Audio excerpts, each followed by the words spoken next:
राम राम जी।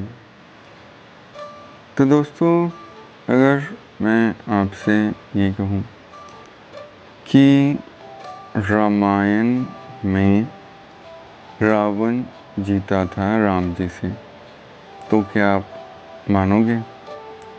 मुझे नहीं लगता आप में से कोई भी ये बात मानेगा, क्योंकि सब ने रामायण सुनी है या पढ़ी होगी कि राम रावण युद्ध में राम जी की विजय हुई थी। तो फिर रावण कैसे जीत गया? तो इसको सिद्ध कर देते हैं। इसको रावण ने सिद्ध किया है। ये एक लोक कथा है, काफ़ी प्रचलित भी है। इसमें क्या होता है कि जब राम रावण युद्ध हो रहा था, तब विभीषण जी ने कहा कि रावण की नाभि में अमृत है, तो नाभि में बाण मारिए। तो कहते हैं 21 बाण राम जी ने रावण की नाभि पे चलाए।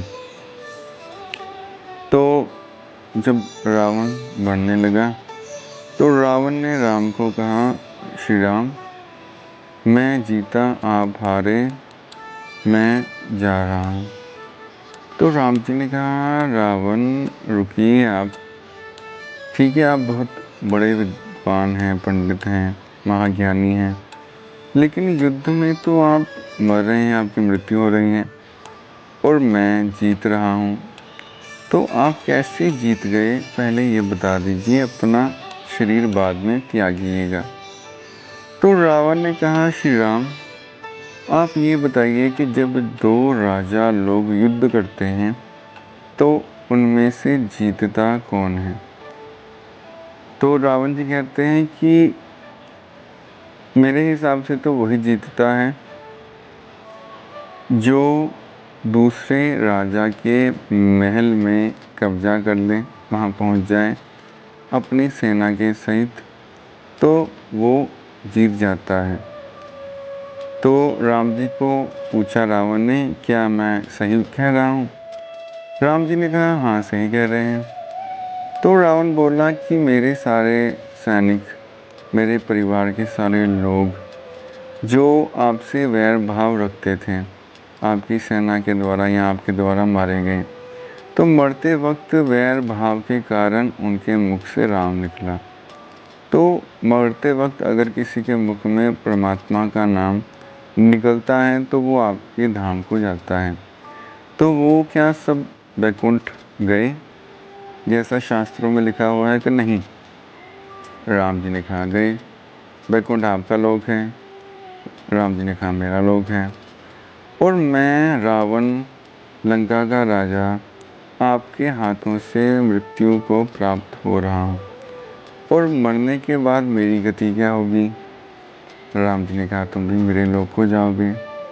तो रावण ने कहा, अपने जीते जी मैंने आपको लंका में प्रवेश करने नहीं दिया, और आपके यहाँ रहते ही आपके सामने मैं अपने परिवार के सहित, अपने सैनिकों के सहित आपके धाम जा रहा हूँ, आपके महल में जाके रह रहा हूँ।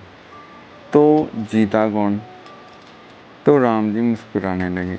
राम जी ने प्रणाम किया। राम जी ने कहा, हाँ महापंडित महाज्ञानी जी, आप ही जीते, आप वैकुंठ की तरफ प्रस्थान करें। तो रावण तो थे ही राम जी के पार्षद, विष्णु जी के पार्षद, जय विजय। तो उन्होंने अपना चतुर्भुज रूप धारण करके वैकुंठ को गमन किया। तो इससे हमें शिक्षा क्या मिलती है? इससे हमें शिक्षा ये मिलती है कि हम अपने जीवन में कभी कभी गलतियाँ बहुत बड़ी कर लेते हैं और उससे नुकसान भी काफ़ी उठाते हैं। लेकिन कहते हैं ना, हर एक विध्वंस जो है एक निर्माण को जन्म देता है। तो मान लीजिए बहुत बड़ी गलती भी हो गई, बहुत बड़ा नुकसान भी उठा लिया, लेकिन इन सब में भी कुछ ना कुछ सृजनात्मक तो निकलता ही है, कुछ ना कुछ पॉजिटिव उसमें भी होता ही है, कुछ गेन तो होता ही है।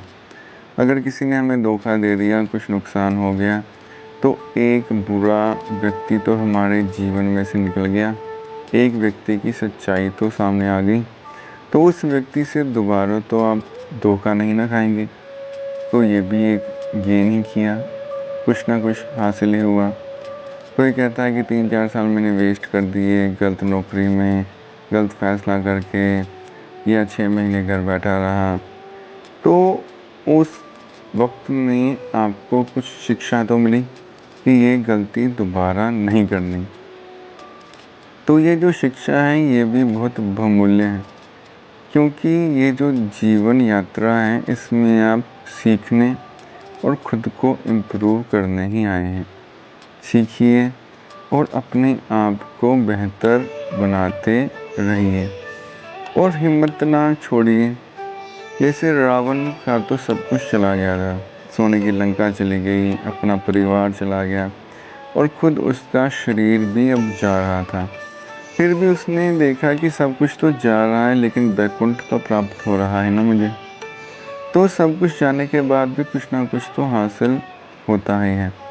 तो जो कुछ भी आपके पास हासिल है उसकी तरफ देखिए। जो चला गया वो तो चला ही गया। कहते हैं ना कि अगर सूरज के बिछुड़ने पर आप आंसू बहाएंगे तो सुंदर चाँद और सितारों को भी खो बैठेंगे। तो सूरज तो चला गया आकाश में से, था तो काफ़ी सुंदर रोशनी देने वाला। रात आ गई, लेकिन रात भी अपने साथ चाँद और सितारे लेके ही आई है। तो उसकी सुंदरता देखिए। तो सुख और दुख तो जीवन के अंग ही हैं। सुख कभी अकेला नहीं आता, दुख उसके साथ ही आता है। तो अगर आप सुख की सराहना करते हैं तो दुख की भी सराहना कीजिए। अगर दुख की सराहना शुरू कर देंगे तो आपका मन कोई भी बड़े से बड़ा दुख जो है वो विचलित नहीं कर पाएगा। तो दुख आपको अनुभव ही नहीं होगा। जो दुख अनुभव ही नहीं होगा, कष्टदायक ही नहीं होगा, वो दुख कैसा।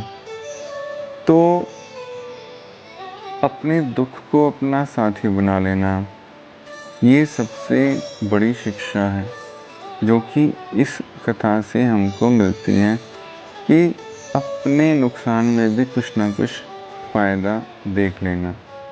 जैसे अखंडानंद जी महाराज एक कथा सुनाते थे कि वो प्रेमपुरी महाराज जी के साथ गाड़ी में कहीं जा रहे थे।